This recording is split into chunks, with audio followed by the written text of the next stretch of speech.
ठीक है, हम लोग उसका कुछ क्वेश्चंस ट्राई करते हैं आज। क्या क्या क्वेश्चन है देखो, हम कैसे पहचानेंगे हम लोग कि SN1 रिएक्शन कौन सा होता है और SN2 रिएक्शन कौन सा होता है। तो देखो, सबसे पहले तो हमें देखना होगा जो मेरा हीरो कार्बन कौन है या फिर मेरा अल्फा कार्बन कौन है। ठीक है, अल्फा कार्बन के साथ अ, कोई भी डिफरेंट डिफरेंट ग्रुप्स होना चाहिए या फिर हैलोजन ग्रुप जो जुड़ा हुआ हो। ठीक है, तो वो शो करेगा कि प्राइमरी ग्रुप है, 1 डिग्री है या 2 डिग्री है। इससे हम पता चलेगा हमें कि SN1 रिएक्शन है या SN2 रिएक्शन है। ठीक है, तो यहाँ पर देखो, ये ग्रुप कहाँ पर लगा हुआ है, यहाँ पे ये जो हेक्सेन ग्रुप है, साइक्लोहेक्सेन ग्रुप, यहाँ पे मेरा अल्फा कार्बन है। इसके साथ जो है एक CH2 है और देन क्लोरीन है। ठीक है, ये कैसा ग्रुप दिख रहा है, ये पूरा का पूरा 1 डिग्री ग्रुप दिख रहा है ना। इसको ऐसे समझो, मान लो कि ये इस तरह से है। यहाँ पर क्या होगा, ये मेरा कार्बन है ना। फिर आगे में CH2 है। ये भी मान लो कि यहाँ पर CH2 नहीं लगाते हैं, ये CH2 यहाँ पर है H, एंड देन ये H, देन ये क्लोरीन। ठीक है, अब यहाँ पर भी क्या है, ये यहाँ पर एक कार्बन है, यहाँ पर एक कार्बन है, कोई ब्रांचिंग तो नहीं दिख रहा। तो ये कैसा डिग्री है, मेरा 1 डिग्री ग्रुप है। ठीक है, बट मतलब जो मेरा जिसके साथ अल्फा कार्बन लगा हुआ है, जिसके साथ हेलोजन ग्रुप जुड़ा हुआ है, हेलोजन ग्रुप किसके साथ जुड़ा है, हेलोजन ग्रुप इसके साथ जुड़ा है, तो ये इसमें कोई भी ब्रांचिंग नहीं है ना। इस पे कोई भी ब्रांचिंग नहीं है, तो ये क्या है, 1 डिग्री ग्रुप। और यहाँ पर जो मेरा हेलोजन ग्रुप जुड़ा हुआ है, या फिर हम ऐसे समझ लें सबस्ट्रेट जुड़ा हुआ है, ये डायरेक्ट साइक्लोहेक्सीन के साथ जुड़ा हुआ है ना, साइक्लोहेक्सेन के साथ जुड़ा हुआ है। तो यहाँ पे क्या है, यहाँ पे इधर कार्बन है एंड इधर भी कार्बन है ना। इधर भी कार्बन है और इधर भी कार्बन है, तो ये कैसा हो गया, 2 डिग्री ग्रुप हो गया है ना। तो यहाँ पर ये क्या होगा, ये मेरा SN2 रिएक्शन होगा और ये SN1 रिएक्शन होगा।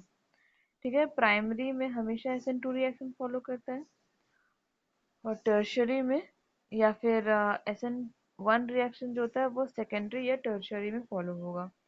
नेक्स्ट देखेंगे, जब हम लोग का ये दोनों का दोनों क्या है, 1 डिग्री ग्रुप है। अब ऐसा नहीं है कि 1 डिग्री में SN2 फॉलो नहीं होता, फॉलो होता है। देखो, ये क्या है, आई ग्रुप है और ये क्लोराइड है। तो बेटर लिविंग ग्रुप कौन सा बनेगा, बेटर लिविंग ग्रुप ये बनेगा। हमें बेटर लिविंग ग्रुप देखना है। आयोडीन जो है हाईली रिएक्टिव है। ठीक है, हाईली रिएक्टिव होने की वजह से ये आराम से रिएक्ट करके बाहर निकल जाएगा, तो ये कैसा ग्रुप बनेगा, ये आयोडीन ग्रुप बनेगा। ठीक है, ये आयोडीन है। देन उसके बाद क्लोरीन जो होगा, वो क्लोरीन जल्दी नहीं निकलेगा, आयोडीन कंपैरिजन में जल्दी नहीं निकलेगा, तो ये मेरा SN1 रिएक्शन फॉलो होगा। एक चीज नोट करना है कि ज्यादा स्टेरिक हिंड्रेंस नहीं होना चाहिए, या तो बिल्कुल भी नहीं होना चाहिए SN2 रिएक्शन में। ठीक है, मतलब कि ज्यादा बल्की ग्रुप नहीं होना चाहिए, ज्यादा भीड़ भाड़ या फिर ज्यादा कार्बन एटम या फिर ज्यादा ब्रांचिंग नहीं होना चाहिए। ठीक है, और 1 डिग्री में हमेशा SN2 रिएक्शन फॉलो होगा, 1 डिग्री में हमेशा SN2 रिएक्शन फॉलो होगा। ठीक है, हमेशा SN2 रिएक्शन फॉलो होगा, और इसमें बेटर लिविंग ग्रुप अगर होगा तो रिएक्शन फास्टर होगा। ठीक है, better leaving group reaction faster. एक और क्वेश्चन देखेंगे, कुछ क्वेश्चंस और देखेंगे। Predict order of reactivity of the following components in SN1 and SN2 reaction।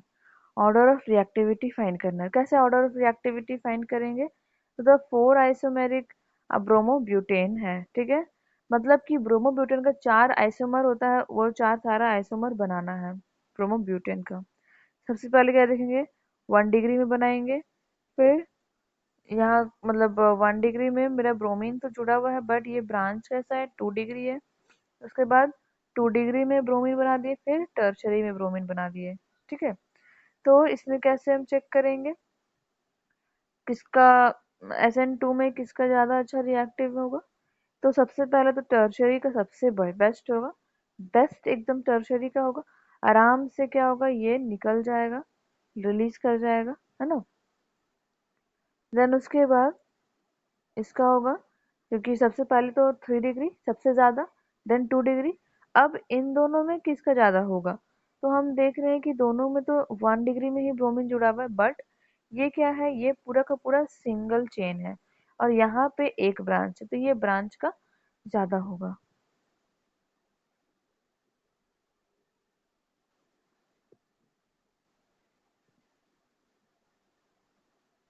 ठीक है, अब नेक्स्ट देखेंगे C6H5 क्या है, C6H5 बेंजीन है। ठीक है, C6H5 बेंजीन होता है, इसको ऑटोमेटिक हमें C6H5 जहां भी दिखेगा हमें हमेशा बेंजीन इसको मान लेना है। C6H5 कैसे हम लोग देखेंगे, अगर आप लोगों को नहीं पता तो देखो, जैसे कि ये मेरा बेंजीन ग्रुप है, 1 2 3, 3 ट्रिपल बॉन्ड हो गया, डबल बॉन्ड हो गया। यहाँ देखो, यहाँ पे क्या है, हर पॉइंट में हर कॉर्नर पे कार्बन है।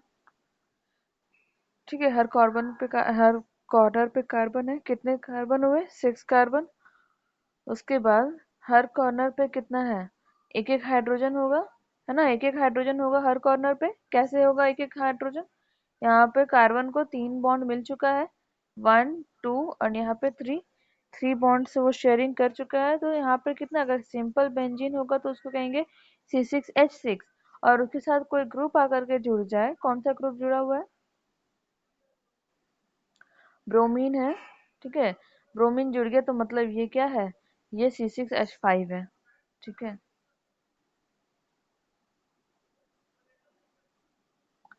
देखते हैं आगे, इसमें किसका ज्यादा है, C6H5CH2Br, C6H5CH, C6H5Br, फिर C6H5CH3Br, C6H5CCH3Br। ठीक है, तो क्या क्या है, अब हमें यहाँ पे सारा हम बना लेंगे।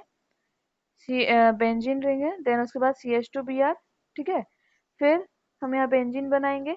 अब यहाँ पर क्या है, अगला देखो, ध्यान से इसको देख करके, पहले तो इसका सबसे पहले तो जब भी हम लोग स्ट्रक्चर बनाना होगा या फिर उसका रिएक्टिविटी चेक करना होगा, तो उसके लिए हमें पहले स्ट्रक्चर बना लेना है। ठीक है, तो सबसे पहले क्या करेंगे, इसका हो गया CH2Br बेंजीन के बाद ये पूरा का पूरा बेंजीन होगा। उसके बाद क्या है, एक कार्बन है, फिर हाइड्रोजन, है ना, ये कार्बन ये हाइड्रोजन, फिर ये बेंजीन रिंग, यहाँ बेंजीन बना ली।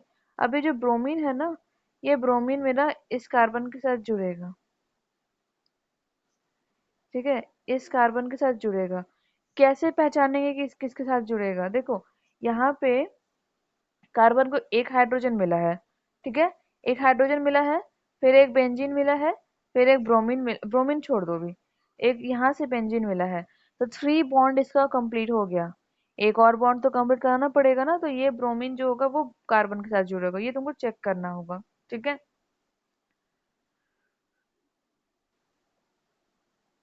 उसके बाद फिर से बेंजीन, फिर CH, फिर CH3। अब देखो यहाँ पर अगर कोई भी और ग्रुप लगा होगा उसको हम ब्रैकेट में लिख देंगे, ताकि ये पहचान में आ जाए, ये जो मेरा जो भी ग्रुप है आगे, ये इस कार्बन के साथ जुड़ा हुआ है। ठीक है, देन उसके बाद यहाँ पे Br हो गया, CH3 और फिर यहाँ Br। देन उसके बाद क्या होगा,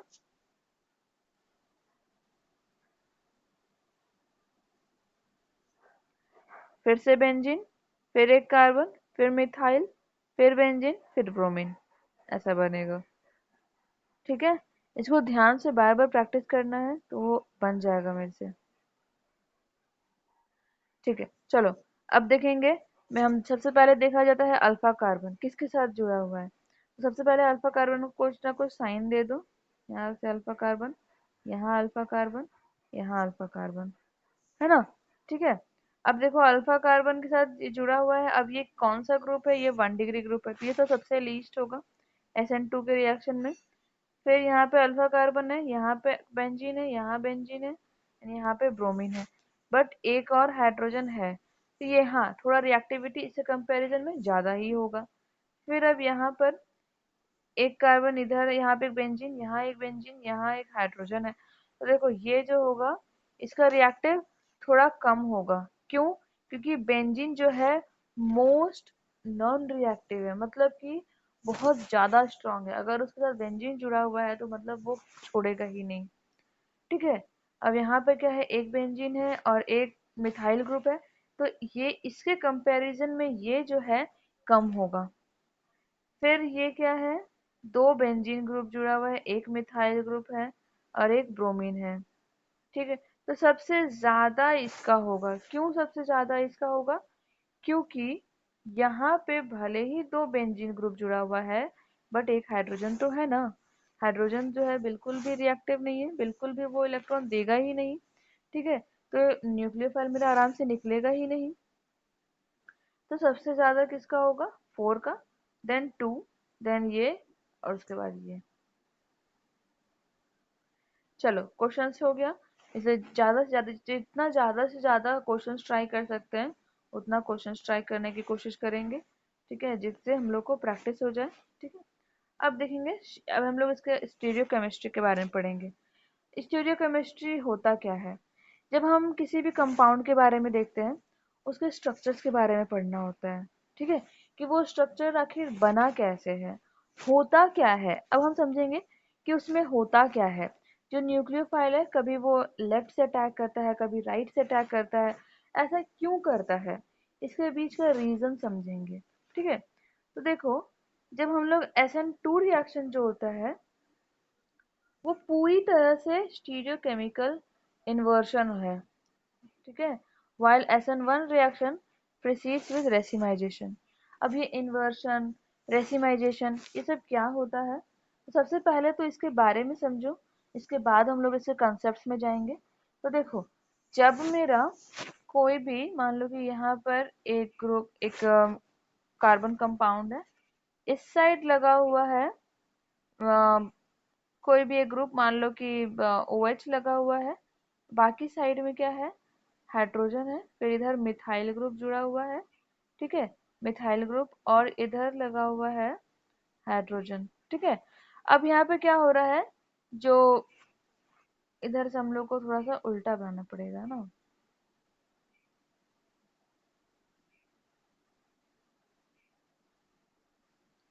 इधर हाइड्रोजन जुड़ा हुआ है एंड इधर OH जुड़ा है। न्यूक्लियोफाइल क्या करता है?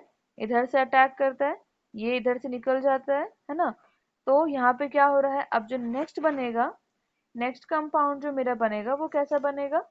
सी, सी, इधर ऊपर हाइड्रोजन, इधर मेरा जो न्यूक्लियोफाइल अटैक किया था ये न्यूक्लियोफाइल, फिर यहाँ पर मिथाइल CH3, और ये इधर ये जो ये जो हाइड्रोजन था।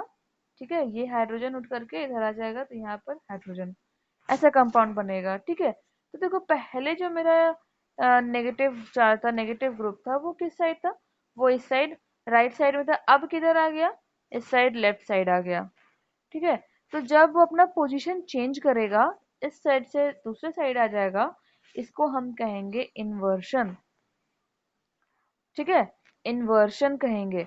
फिर क्या होगा कि जब हम लोग क्या करेंगे, वापस से इसको रोटेट करेंगे। ठीक है, देखो क्या है कि यहाँ पर है ना, ये इधर से पकड़कर तुम इसको ऐसे पलट दो। ठीक है, ऐसे पलट दो तो क्या होगा, ये न्यूक्लियोफाइल इधर आ जाएगा, ये CH3 क्या हो जाएगा, जो अगर हम इसको पलट दिए तो क्या होगा, देखो यहाँ पर CH3, ये H तो यहीं रहेगा, है ना। ये न्यूक्लियोफाइल उठ करके यहाँ आ जाएगा। ठीक है, उसके बाद क्या होगा, CH3 इधर हो जाए, बन जाएगा, और इधर हाइड्रोजन बनेगा। ठीक है, ऐसा बनेगा, इसको कहेंगे। अब जब दोनों रोटेशन एक ही में है, इसको हम कहते हैं रेसिमिक मिक्सचर। ठीक है, जब हम लोग रोटेट करने के बाद वापस से उसी पोजीशन में आ जाते हैं, ठीक है, तो उसे हम कहते हैं रेसिमिक मिक्सचर। अब SN1 में क्या होता है, SN2 में तो ये हो गया। ठीक है, SN2 नहीं, SN1 में तो ये हो गया कि इन्वर्शन होता है SN1 में।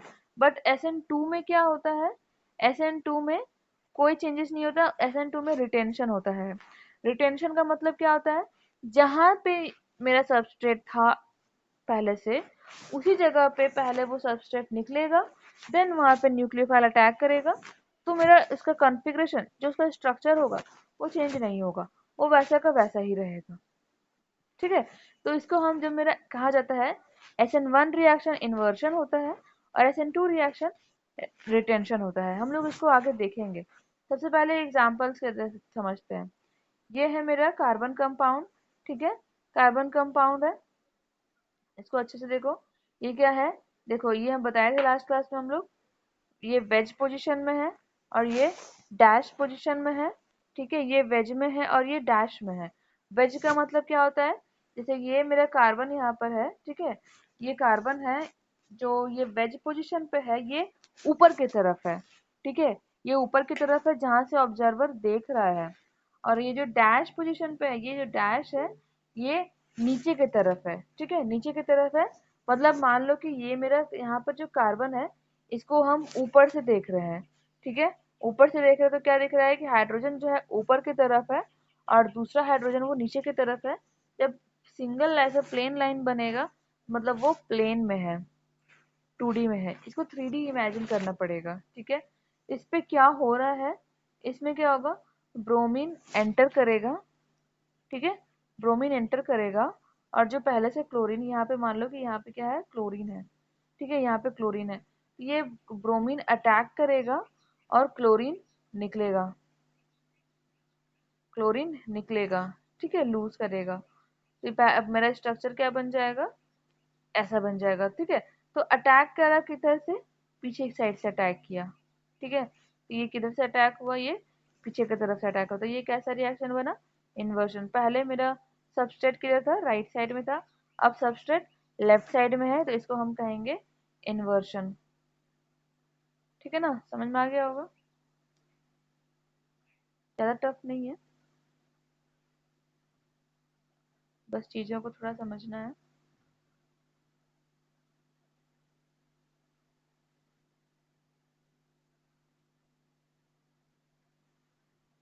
एक सेकंड वेट करना थोड़ा।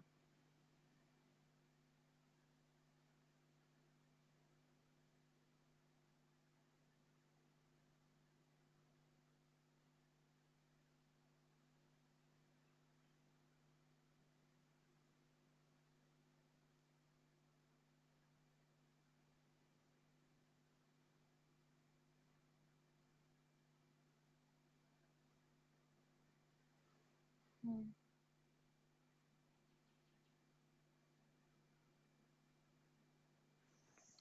फिर देखो एक और रिएक्शन देखेंगे, जैसे ये मेरा ग्रुप है, ठीक है, तो यहाँ पे क्या है, अब एक और चीज समझना है, इस कार्बन को बोलते हैं जिससे मेरा बाकी अदर ग्रुप जुड़ा हुआ है और जिससे फंक्शनल ग्रुप जुड़ा होगा खासकर, उसको हम कहेंगे अल्फा कार्बन, ठीक है। अब क्या है, अगर कार्बन के चारों पार्ट्स डिफरेंट हो, ठीक है,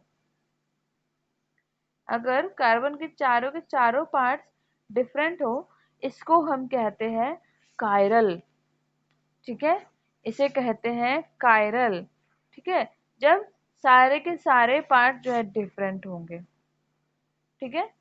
तो इस पे क्या हो रहा है, और हाँ, एक अगर डिफरेंट नहीं होगा, मान लो कि यहाँ पे ये CH3 नहीं था, यहाँ पे हम अगर CH3 डाल देते हैं, एक भी ग्रुप अगर सेम हो गया, इसे कहेंगे ए कायरल, नाम याद रखना।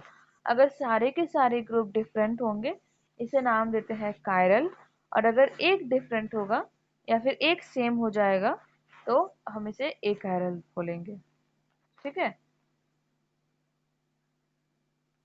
तो ये कैसा ग्रुप है, अब यहाँ पर देखो ये हम लोग प्लेनर कार्बोकेटायन है, ठीक है, इसको अब हम इसमें क्या करेंगे, आयोडीन से अटैक करवाएंगे। तो आयोडीन जो है इसका दो फॉर्म बनेगा, एक तो वो इधर से अटैक कर सकता है और दूसरा वो इधर से अटैक कर सकता है, ठीक है। तो जब वो इधर से अटैक करेगा तो मेरा प्रोडक्ट बनेगा ये, और जब इधर से अटैक करेगा तो प्रोडक्ट बनेगा ये, देखो यहाँ पे आयोडीन है, इधर यहाँ पर आयोडीन है, ठीक है।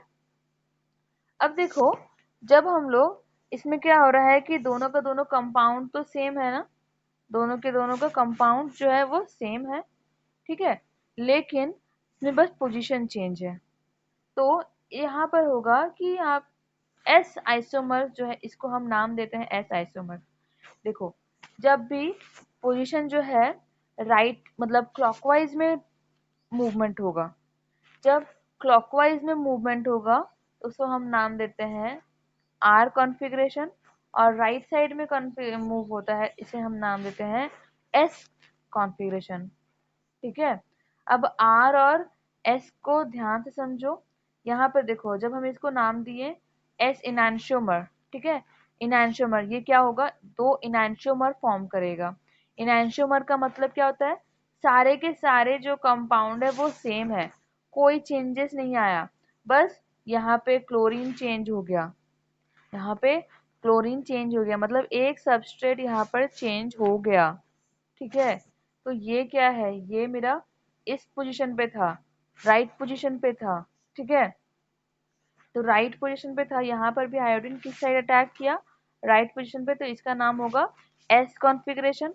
मतलब जैसा था वैसा ही। अब आर और एस ऐसा कोई भी नहीं है कि इधर होगा तो ये आर होगा और इधर होगा तो एस होगा, ऐसा कुछ भी नहीं है, ऐसा कुछ इंपॉर्टेंट नहीं है। इसको हम एस कॉन्फ़िगरेशन, एस इनैंशियोमर मान लिए।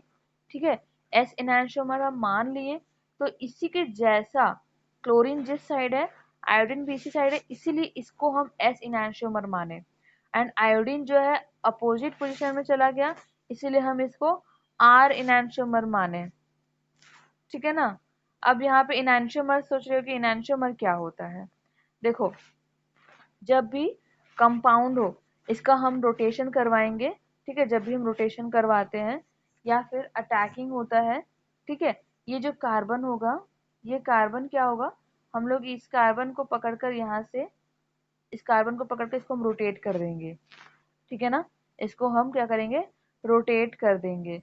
देखो यहाँ पे क्या हुआ है, ये वाला जो कार्बन, ये जो कंपाउंड है, ये उठ करके यहाँ पर आ गया है, तो इसको हमें रोटेशन कराना पड़ा ना, बट इस कंडीशन में क्या हुआ, रोटेशन नहीं कराना पड़ा।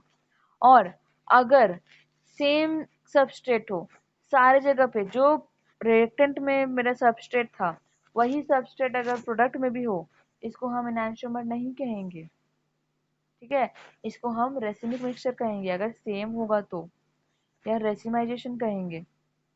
लेकिन सबस्ट्रेट यहाँ पे क्लोरीन के साथ अलग हुआ है, यहाँ पर आयोडीन है, यहाँ पे क्लोरीन है, दोनों सेम कंपाउंड नहीं है, तो सेम कन्फ्यूजन बनेगा ही नहीं। ये क्लोरो कंपाउंड है और ये आयोडो हेलो अल्केन है। ठीक है, अब हम देखते हैं ये सब होता कैसे है। तो ऑप्टिकल आइसोमेरिज्म पढ़ेंगे। ऑप्टिकल आइसोमेरिज्म में क्या है, the term chiral is general is used to describe an object that is not superimposable on its mirror image। ठीक है, अब देखो ऑप्टिकल आइसोमेरिज्म क्या होता है। जैसे कि जो एक कायरल कंपाउंड होता है, ठीक है, कायरल कंपाउंड क्या, एक कार्बन जो अल्फा कार्बन है उसके साथ डिफरेंट डिफरेंट कंपाउंड जुड़े हुए हैं, डिफरेंट डिफरेंट सबस्ट्रेट जुड़े हुए हैं। ठीक है, तो वो जो है एक दूसरे के ऊपर सुपर इम्पोज ना हो, उसको हम कहेंगे ऑप्टिकल आइसोमरिज्म।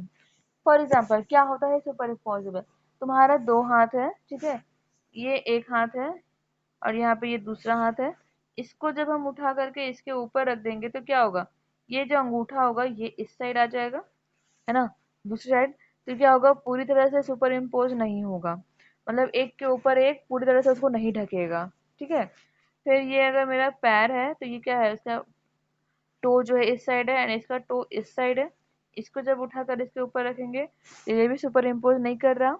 लेकिन यही अगर होगा क्या कि अगर मेरे पास बॉल हो ऐसा, अगर ऐसा बॉल हो या फिर ऐसा बॉटल्स हो, ठीक है, जिसका सिमेट्री जो है चारों साइड से सेम हो, तो वो क्या करेगा, एक दूसरे के ऊपर सुपर इम्पोज कर जाएगा। अब कैसे पहचानेंगे कि सुपर इम्पोज कर रहा है या नहीं, उसको बीच से कट करो, बीच से कट करेंगे तो जो इसका ये साइड है और इसका ये साइड है, अगर ये बराबर है तो मतलब वो सुपर इम्पोज कर रहा है, और अगर वो नहीं है इक्वल तो सुपर इम्पोज नहीं करेगा। जैसे ही हम ऊपर देखेंगे, इसमें देखेंगे, जब हम इसमें देखेंगे तो क्या हो रहा है, जब हम इसको इसको देखेंगे कि ये सुपर इम्पोज कर रहा है या नहीं, यहाँ पे ये कार्बन है, यहाँ से हम इसको बीच से डिवाइड करेंगे तो क्या दिख रहा है, यहाँ पर डिफरेंट है, यहाँ पर भी डिफरेंट है, यहाँ भी डिफरेंट है और यहाँ पर भी डिफरेंट है। अगर हम इसका कंपैरिजन जो है, इसका कंपैरिजन इससे करें, फिर एक बार इसका कंपैरिजन इससे करें, ठीक है, तो जब हम इसको बीच से कट करेंगे तो क्या होगा, ये वाला कंपाउंड और ये कंपाउंड थोड़ा सा सेम होगा। ठीक है, थोड़ा सेम है, लेकिन यहाँ क्या है, ये क्लोरीन है और यहाँ पर आयोडीन है ना, यहाँ आयोडीन है, तो जब सबस्ट्रेट ही चेंज हो जाए इसी को हम कहते हैं इनैंशियोमर। ठीक है, और अगर हम इसे कंपेयर जब इससे करवा रहे हैं तो क्या हो रहा है, इसका पोजीशन एकदम से चेंज हो जा रहा है। ठीक है, तो इसकी तो मिरर इमेज बनेगा ही नहीं, इसका मिरर इमेज बनना चाहिए था। ठीक है, तो मिरर इमेज तो बनेगा ही नहीं। मिरर इमेज मतलब क्या, जब हम तुम हाथ को अपना मिरर पे देखो तो तुम्हारा जो लेफ्ट हैंड का अंगूठा है वो राइट की तरफ दिखेगा। ठीक है, तो ये जब नहीं बनेगा, सुपर इम्पोज नहीं होगा, उसको हम कहते हैं ऑप्टिकल इनैंशियोमर। ठीक है, optical enantiomer which are non super impossible on their mirror image are said to be chiral. जो सुपर इम्पोज नहीं हो सकता है उसे हम कायरल कहते हैं, and this property is known as chirality, while objects which are superimposable on its mirror image are called achiral। जो सुपर इम्पोज हो जाता है उसको एकायरल कहते हैं। ठीक है, ये सारे कंपाउंड एकायरल है, ये कायरल है, ये कायरल कंपाउंड है। मतलब चारों के चारों साइड अगर डिफरेंट होंगे तो वो एकायरल कायरल तो कहलाएंगे ही, और अगर कुछ सेम हो जाएगा तो ये क्या कहलाएगा, एकायरल कहलाएगा। ठीक है, जैसे देखते हैं, ये एक कार्बन कंपाउंड है। ठीक है, इसको क्या है, ये जो मेरा ग्रुप है, ये जो राइट साइड में है, इधर लेफ्ट साइड में है, तो ये मिरर इमेज जब हम इसके सामने मिरर रखेंगे तो क्या होगा, ये ग्रुप उठ करके ये कहाँ दिखेगा, ये वाला नहीं है। ठीक है, हाँ, ये ये नहीं है, इसको भूल जाओ। ठीक है, अब देखो ये ग्रुप कहाँ दिख रहा है, ये इस साइड दिख रहा है, ये किधर दिख रहा है, ये अब इधर दिखने लगा, है ना।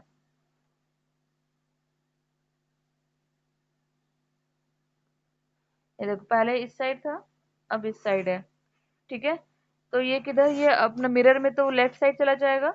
अगर हम इसको वापस से रोटेट करते हैं तो वापस से ये कंपाउंड इसके जैसा बन गया। ठीक है, तो क्या हो रहा है, इसका मिरर इमेज बन रहा है। ठीक है, ये कैसा कंपाउंड है, एकायरल कंपाउंड है। ठीक है,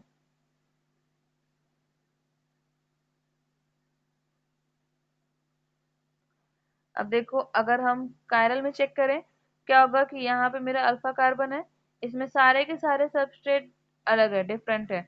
इसके सामने जब मिरर रखेंगे तो क्या होगा, तो यहाँ पे ऊपर वाला तो सेम रहेगा।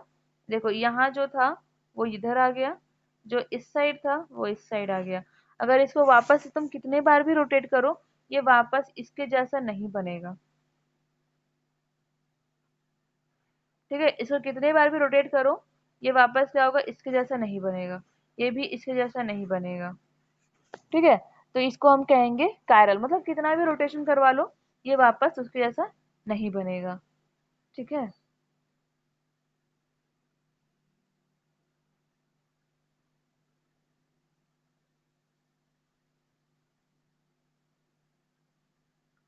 नेक्स्ट एग्जांपल देखेंगे।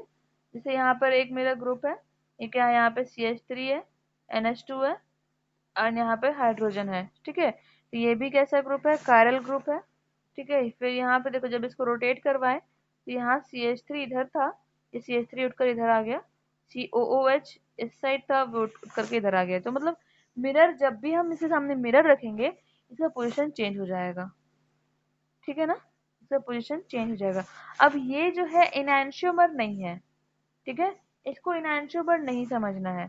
इनैंशियोमर कब होगा, जब ये जो मेरा NH2 ग्रुप है इसको हटा करके इसकी जगह पे कोई न्यूक्लियोफाइल आकर जुड़ जाए, मतलब पूरी की पूरी कॉन्फ़िगरेशन ही चेंज हो जाए, इसको हम कहेंगे इनैंशियोमर।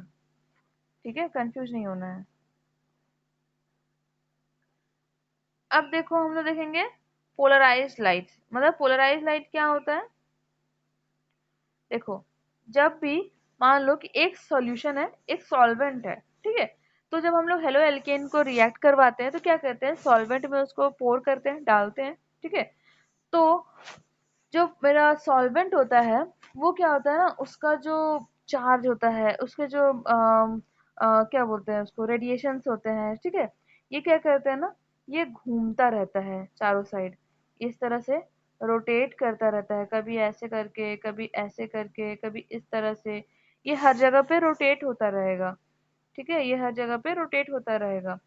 तो क्या है, term optical activity is derived from interaction of chiral material with polarised light. तो जब हम इससे क्या करते हैं, इस सॉल्वेंट से एक पोलराइज लाइट रिलीज करते हैं, ठीक है, जब पोलराइज लाइट रिलीज करते हैं तो क्या होता है, जब हम इसमें, ये तो क्या हो रहा है कि ये हर जगह रोटेट होता रह रहा है, चारों साइड रोटेट होता रहेगा। जैसे ही लाइट पास करेंगे तो वो क्या करेगा, एक डायरेक्शन का वो एब्जॉर्ब कर लेगा, एक डायरेक्शन का रोटेशन को वो एब्जॉर्ब कर लेगा, ठीक है। तो जैसे कि हम लोग फॉर एग्जांपल ना ऐसे देखो, विबग्योर होता है ना, डिफरेंट डिफरेंट कलर होता है रेनबो का, जैसे ही हम उसमें रेडिएशन पास करते हैं या फिर वो प्रिज्म से पास होता है, वो पूरा का पूरा लाइट मर्ज हो जाता है, एक ही डायरेक्शन में चला जाता है। उसी तरह से इसमें भी जब हम लोग पोलराइज लाइट छोड़ेंगे, रिलीज करेंगे, ये क्या होगा, ये सारा का सारा मर्ज हो जाएगा और एक ही डायरेक्शन में ये मूव करने लगेगा, ठीक है। तो जब क्या होगा कि अब इसमें अलग अलग टाइप के स्ट्रक्चर शो करेंगे, तो एक बार वो क्या करेगा, वो स्ट्रेट ये नॉर्मल में चेंज हो जाएगा, देन उसके बाद फिर से वो चेंज होगा, एक बार इस डायरेक्शन में मूव होगा, फिर एक बार इस डायरेक्शन में मूव होगा, ठीक है, अलग अलग डायरेक्शन में मूव होगा। तो जब पोलराइज लाइट जो है राइट डायरेक्शन में मूव करेंगे, इसको हम कहेंगे डेक्स्ट्रो रोटेटरी। जब ये लेफ्ट साइड में मूव करेगा, इसको कहेंगे लीवो रोटेटरी, ठीक है। एक डेक्स्ट्रो रोटेटरी, एक लीवो रोटेटरी। तो अब यहाँ पर एक कंपाउंड है, जो ये वाला कंपाउंड था ये, ठीक है, इसको देखेंगे हम लोग।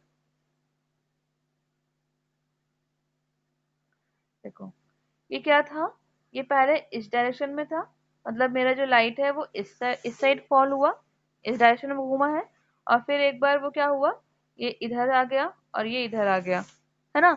ये जब लेफ्ट डायरेक्शन में मूव हुआ है, एक बार क्लॉकवाइज मूव हुआ, एक बार एंटी क्लॉकवाइज मूव हुआ। तो क्लॉकवाइज मूव होगा तो dextro rotatory, anti clockwise move होगा तो लीवो रोटेटरी, ठीक है। याद कैसे करेंगे, डी से दाया, राइट, ठीक है, तो राइट साइड मूव हुआ, एल से लीवो, लेफ्ट साइड लीवो रोटेटरी, ठीक है।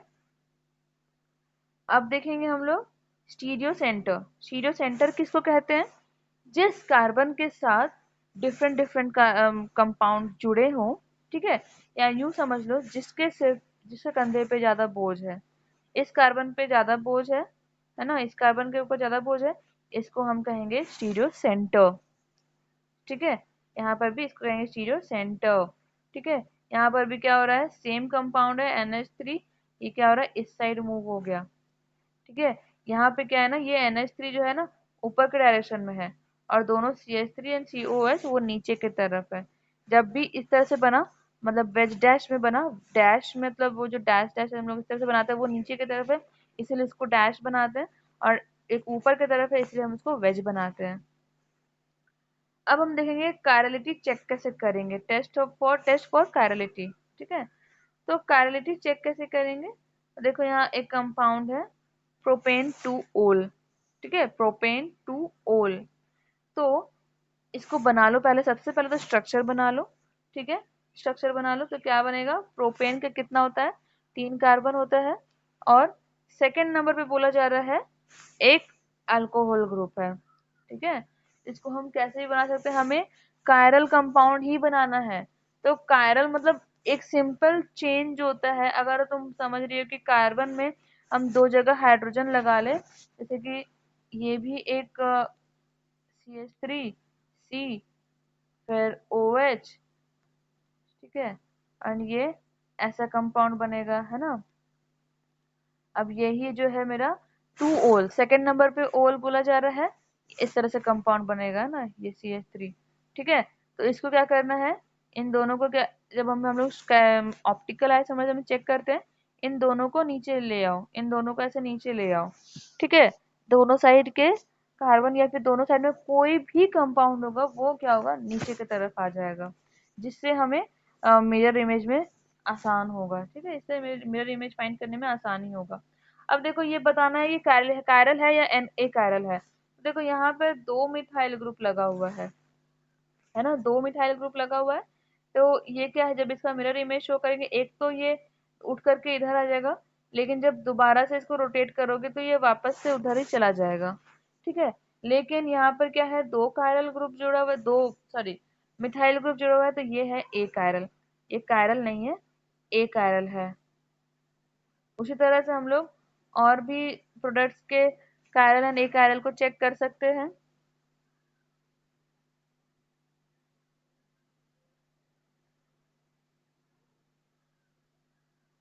ठीक है, तो आज के लिए इतना ही रखते हैं। Thank you. क्वेश्चन जितना से जितना हो सके ट्राई करना है।